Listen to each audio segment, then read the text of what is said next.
एक क्वेश्चन है जिसमें दिया हुआ है कि एक अणु x का y में रूपांतरण हो रहा है और द्वितीय कोटि की यह अभिक्रिया है। यदि x की सांद्रता को 3 गुनी कर दें, यानी जो सांद्रता है x की उसको अगर हम 3 गुना कर दें तो y के निर्माण होने के वेग पर क्या प्रभाव पड़ेगा, यानी अभिक्रिया वेग पर क्या प्रभाव पड़ेगा, यह पूछा गया यहां पर। तो हम जानते हैं कि x का रूपांतरण y में हो रहा है, तो ये अभिक्रियक हो गया और ये वाला उत्पाद है। अब इसके लिए अगर हम वेग समीकरण लिखेंगे तो मिलेगा हमें वेग बराबर k, और यहां पर ये अभिक्रिया की सांद्रता है।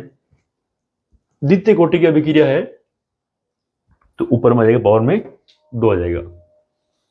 अब देखो, सांद्रता को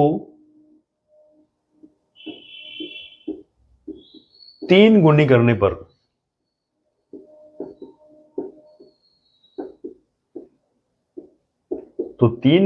पर क्या हो जाएगा हमारे पास में वेग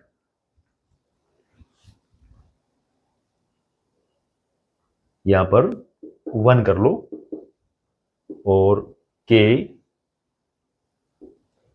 यहां पर कर दो 3x स्क्वायर, क्योंकि वेग चेंज हो रहा है, बदल रहा है, क्योंकि हमने सांद्रता को 3 गुनी कर दिया।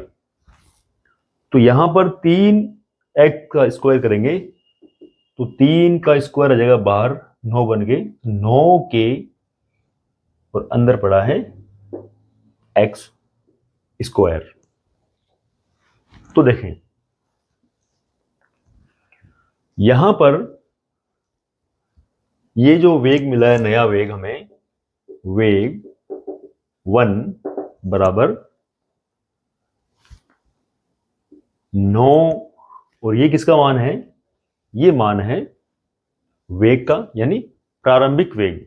आप ये भी कर सकते हो, उसमें ये इसका प्रारंभिक वेग है और ये 1 हटाकर ये कर लो आप अंतिम वेग, मतलब जब आपकी सांद्रता 3 गुनी कर देते हो तो ये जो वेग मिलेगा आपको अंतिम वेग,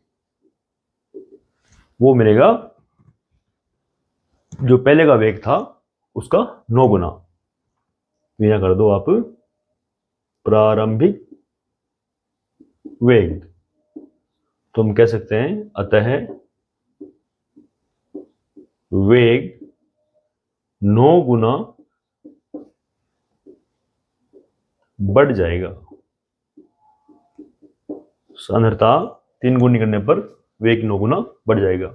स्क्वायर हो रहा है, यहां पर द्वितीय कोटि अभिक्रिया है। अगर 4 गुना वेग सांद्रता 4 गुना करते हैं तो 4 का स्क्वायर 16 गुना वेग बढ़ जाएगा। तो इस टाइप के क्वेश्चन बोर्ड एग्जाम में पूछते हैं, जो हमें ध्यान रखने हैं। इस प्रश्न में पूछा गया है कि एक अभिक्रिया है A+B और उत्पाद बन रहा है, और वेग व्यंजक हमारे पास में या वेग नियम ये दिया हुआ है, इसकी हमें कोटि निकालनी है। तो ध्यान देना, यहां पर हमारे पास में जो समीकरण है, ये वेग समीकरण, वो है k a की पावर 1/2 b की पावर 2। अब हम जानते हैं कि जो कोटि होती है अभिक्रिया की, वो होती है n बराबर x प्लस वाई। अब x का मान 1/2 है और y का मान 2 है।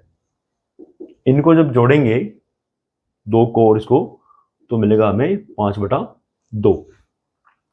तो कोटि हो जाएगी 5/2। तो ये जो पावर आ रही है इसको सिर्फ जोड़ना है हमें।